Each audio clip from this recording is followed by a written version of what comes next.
Direktur Ditreskrimsus Polda Jabar berhasil membongkar praktek penipuan secara online atau scamming jaringan internasional.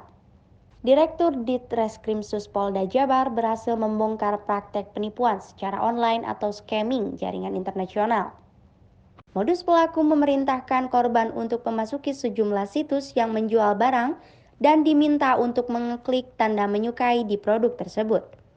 Namun, pelaku pun menawarkan untuk melakukan investasi secara online kepada korban.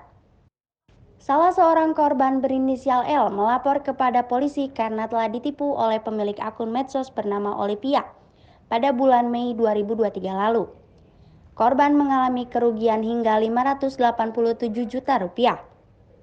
Awalnya pelaku memerintahkan korban untuk memasuki sejumlah situs yang menjual barang dan diminta untuk mengklik tanda menyukai di produk-produk tersebut. Namun pelaku pun menawarkan untuk melakukan investasi secara online kepada korban.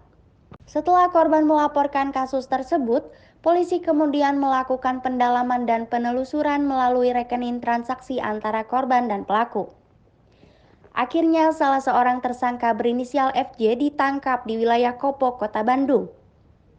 Dari hasil pendalaman, para tersangka memerintahkan sejumlah orang untuk membuat rekening dari bank yang telah ditentukan. Kemudian sejumlah orang tersebut diberi upah sebesar 500.000 dengan syarat memberikan buku rekening, ATM, dan membuat m-banking. Jadi berangkat dari di bulan Mei ya, di bulan Mei ada korban melapor atas nama L, korban ini mendapat kerugian sekitar 587 juta. Berawal yang bersangkutan itu dihubungi di akun Facebooknya dari seseorang yang mengaku tadi sudah kita juga bernama O. Kemudian dengan sistem ini ya hubungan intens, kemudian dihubungi melalui setelah intens melalui WhatsApp dari WhatsApp dengan teknik-teknik tersendiri sehingga pelapor atau korban L ini tertarik kepada yang mengaku bernama O tadi ya. Kemudian disinilah baru mulai masuk bujukan-bujukan, rayuan-rayuan untuk menanamkan investasi lah modal dalam suatu aplikasi dengan didukung aplikasinya itu sekarang sudah off. Nah dari situlah transfer rekening mulai dilakukan oleh korban. Namun pada kenyataannya investasi yang tadi yang diperjanjikan tadi melalui aplikasi itu tidak dapat ditarik sehingga korban melaporkan.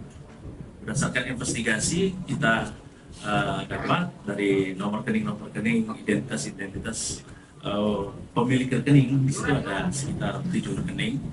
Kemudian kita lakukan penyelidikan, menemui dapat nama-nama pemilik rekening. Nah, nama-nama pemilik rekening ini dia hanya dibayar, dia dibujuk untuk membuat suatu rekening ya, bank tertentu, kemudian dia dibayar 500.000 oleh rombongan tersangka ya.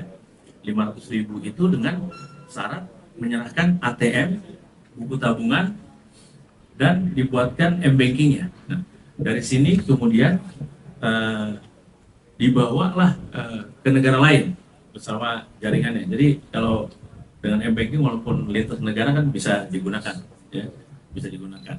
Nah, terkait dengan hal inilah kita dapat menangkap satu tersangka berdasarkan saksi-saksi yang ada di daerah Medan, Sumatera Utara. Kemudian ditangkap satu dan memberikan keterangan, dan tersangka ini juga ada beberapa jaringan tersangka lainnya di negara lain, yaitu di negara Kamboja. Rencana tindak lanjut kita sudah koordinasi dan gelar di Fukinten untuk meminta bantuan nanti dengan Interpol untuk mencari tersangka-tersangka lainnya, karena dugaan kuat tersangka yang ada di Kamboja juga masih ada beberapa warga negara Indonesia. Kira-kira demikian. Terima kasih. Tersangka FJ dikenakan pasal 35 atau pasal 28 pasal 1 tentang informasi dan transaksi elektronik atau IT. Tersangka terancam hukuman penjara selama 12 tahun. Dari Bandung, Jawa Barat, Muhammad Reza melaporkan.